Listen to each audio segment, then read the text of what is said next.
Class 6 chapter first ancient time part 2।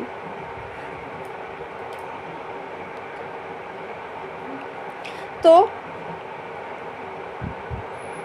जैसे कि हम लोगों ने कल एंशिएंट टाइम के बारे में पढ़ा था, तो हमारा पूरा चैप्टर कंप्लीट नहीं हुआ था।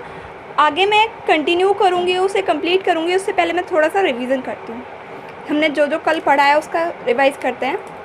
तो पहले हमने पढ़ा एंशिएंट टाइम। एंशिएंट टाइम में हमें पता चला प्राचीन समय में हमें किससे पता चलता है? हिस्ट्री से। अब बात आती है हिस्ट्री क्या होती है। History is the study of past events.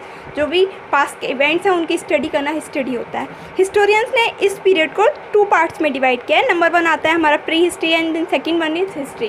Pre history वो होता है जिस टाइम पे हमारे पास ये इन्फॉर्मेशन नहीं थी, मतलब लोग लिखना नहीं जानते थे, वो फिज़िकल थिंग्स के थ्रू प्रूफ करते थे कि ये इतने साल पुरानी है, पहले ऐसा होता था।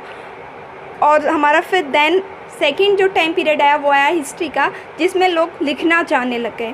तो फिर हमें वहाँ के रिटन रिकॉर्ड से पता चलता है, डेट से, नेम से, कि वो कहाँ का था राजा, किसने बनवाई बिल्डिंग, ये सारी चीज़ें। अब इसके बाद में हिस्टोरियंस कैसे इन सोर्सेज को पढ़ते हैं, कैसे हमें पता चलता है कि ये सारी चीज़ें इतने साल पुरानी है, हिस्टोरियंस कैसे पता लगाते हैं। तो the sources materials can be divided into 2 categories. इसको भी 2 पार्ट्स में डिवाइड किया। First one archaeological sources, second one literary sources. Archaeological sources में मैंने बताया कि physical things like tools, bones, coins, inscriptions, pots, building etcetera, ये सारी चीज़ें आती हैं। इंस्क्रिप्शंस क्या होता है? बिल्डिंग पर जो भी राइटिंग होती है, बिल्डिंग पर हुई, पिलर्स पर हुई, वो हमारा इंस्क्रिप्शन में होता है, लिखा हुआ, उसे हम इंस्क्रिप्शंस बोलते हैं। कॉइन्स हमारे सिक्के जो कि डिफरेंट मटेरियल से बने हुए होते हैं, लीड का होता है, कॉपर का होता है, ब्रॉन्ज का होता है, आयरन का होता है। अब बारी आती है हमारा, अब हम स्टार्ट करते हैं मॉन्यूमेंट्स। मॉन्यूमेंट्स मीन्स होता है इमारत।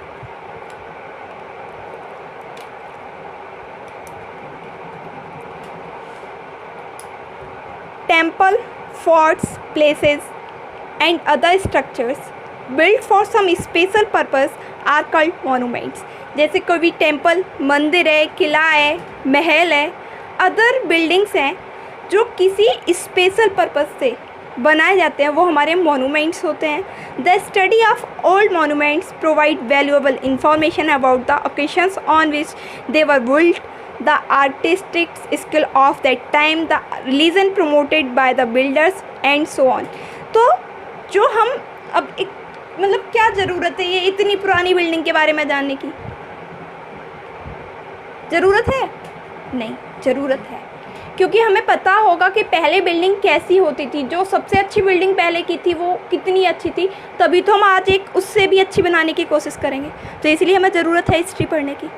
तो the study of old monuments provides valuable information, हमें वो वैल्यूएबल इंफॉर्मेशन प्रोवाइड कराती हैं, जैसे कि about the occasions on which they were built, उसके बारे में कि इस बिल्डिंग को क्यों बनाया गया और कैसी कैसी उसमें आर्ट्स को लिया गया, किस रिलीजन ने उसको प्रमोट किया, किस बिल्डर के द्वारा थ्रो बनाया गया उसे। The Sanchi stupa, the Ashoka pillars, the university and Nalanda and the shore temple at Mamallapuram are some examples of Indian monuments built during the ancient period। ये कुछ एग्जाम्पल्स दिए जा, the Sanchi stupa, the Ashoka pillars, the university at Nalanda and the shore temple at Mamallapuram. ये examples हैं उस time के ancient period के, जिस टाइम पे हमारे इंडियन मोनूमेंट्स के कुछ एग्जाम्पल्स की हेल्प से समझाया गया। Skeletons are studied by the students of skeletal studies. अब बारी आई स्केलेटल। स्केलेटल आप जो जानते हो कि क्या होता है। The structure of a bone is known as skeleton. जैसे कि हड्डियों के ढांचे को हम कंकाल बोलते हैं, वो स्केलेटन होता है। क्या होता है, जैसे कोई मरा, उसकी डेड बॉडी हमें मिल गई, बहुत साल पुरानी है, तो उसका डीएनए वगैरह टेस्ट करते हैं लोग और फिर बताते हैं कि उसकी जो बॉडी है वो कितने साल पुरानी है, वो किस टाइम का है। तो हम आगे स्टडी करेंगे। Skeletons are studied by the students of skeletal studies. They check the bone structure of skeleton and list their findings. क्या करते हैं, जो स्केलेटल स्टडीज़ होती है वो स्केलेटन्स के बारे में हमें इंफॉर्मेशन देती है। They check the bone structure of skeleton and list their findings. वो उनके बोन के स्ट्रक्चर को चेक करते हैं, उनके बारे में इंफॉर्मेशन निकालते हैं। The skeleton of women generally has broader hip और pelvic area for child bearing. क्या होता है, अब जैसे हमें पता चलता है कि वो एक वुमन का स्केलेटन है, तो जो उसके हिप का जो एरिया होता है वो ब्रॉडर होता है, और pelvic area for child bearing jewellery found on the skeleton, उसकी बॉडी पर ज्वेलरी मिलेगी, क्योंकि देखा जाए तो ज़्यादातर जो ज्वेलरी यूज़ करती हैं वो हमारे यहाँ पे हमारी सोसाइटी में, हमारे कल्चर में वुमेन्स ज़्यादा ज्वेलरी कैरी करती हैं। Also helps in determining whether the skeleton belongs to a man or a women. ये भी हमें पता चल जाता है कि वो मैन का है या वुमेन का है। अब आता है हमारा लिटरेरी सोर्सेज। लिटरेरी सोर्सेज क्या होते हैं? लिटरेरी सोर्सेज वो होते हैं जिसमें हमारे पास ऑल रिकॉर्ड्स इन रिटिन, जितने भी रिकॉर्ड्स होते हैं वो रिटिन में होते हैं, वो हमारे लिटरेरी सोर्सेज होते हैं। और आर्कियोलॉजिकल सोर्सेज वो होते हैं जिनमें हमारे पास जो रिकॉर्ड्स होता है वो हमारा फिजिकली थिंग्स के थ्रू हम उसे शो करते हैं। All written records of the past are known as literary sources और मैन्युस्क्रिप्ट्स। जो भी रिटन रिकॉर्ड्स होते हैं वो हमारे क्या होते हैं? पास्ट के लिटरेरी सोर्सेज होते हैं। All written records of the past are known as literary sources. They are important for the historians. ये जो हिस्टोरियंस होते हैं उसके लिए बहुत ज़्यादा महत्वपूर्ण होते हैं। Before the invention of paper, people road on dried palm leaves, भोजपत्र, कॉपर प्लेट्स। क्या होता था, जब हमारे पास पेपर का इन्वेंशन नहीं हुआ था तो लोग किस पे लिखते थे? लोग सूखे पत्तों पर लिखते थे, पाल्म लीव्स पर, भोजपत्र पर और कॉपर की प्लेट्स पर etcetera. The literary sources are, there are two types of literary sources.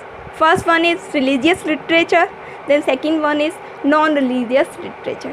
दोनों वर्ड्स को अगर पढ़ो तो कुछ डिफरेंस पता पड़ता है। जैसे फर्स्ट वन है रिलीजियस लिटरेचर जो कि related to the religion, and second one is non religious literature which are not related to the religion. हम पढ़ेंगे religious literature. Writing on religious themes are called religious literature. जिन चीज़ों को पर religion से related religious themes बने होते थे, जैसे किसी देवता की मूर्ति बनी है या कुछ ऐसा बना हुआ है जो कि रिलीजन से रिलेटेड है, वो हमारा रिलीजियस लिटरेचर होता था। The Vedas of the Hindus, हिंदुओं के वेद, the Pitakas of the Buddhist के Pitakas, and the Angas of the Jains are example of Indian works of religious literature. ये सभी किस चीज़ के एग्जाम्पल है? रिलीजियस लिटरेचर के। Second one is non religious literature, consist of prose, plays, poetry, grammar as well as the writing of Kautilya, Arthashastra, Kalidasa, Abhijnana, Shakuntalam etcetera. The secular literature throws light on the life of the people of that period, the account of events by foreign pilgrims and travelers like Fahin Chinese। जो non religious literature है उसमें हमारे आते हैं pros, plays, poetry, grammar. जैसे कि कोई भी स्टोरी है, शॉर्ट स्टोरी हुई, कोई भी ड्रामा हुआ, कोई भी नाटक हुआ, कोई भी कविता हुई, व्याकरण हुई, ये सारे हमारे किस में आते हैं? नॉन रिलीजियस लिटरेचर में, जिसमें धर्म से रिलेटेड कोई बात नहीं होती, नॉलेज बेस्ड इंफॉर्मेशन दी जाती है। जैसे राइटिंग ऑफ कौटिल्य की जो बुक थी वो थी अर्थशास्त्र, कालिदास की अभिजनन, शकुंतलम एक्सेट्रा आदि। The secular literature throws light on the life of the people of that period. Literature not connected with religion is known as secular literature. Secular literature the account of events by foreign pilgrims and travellers. क्या होता था?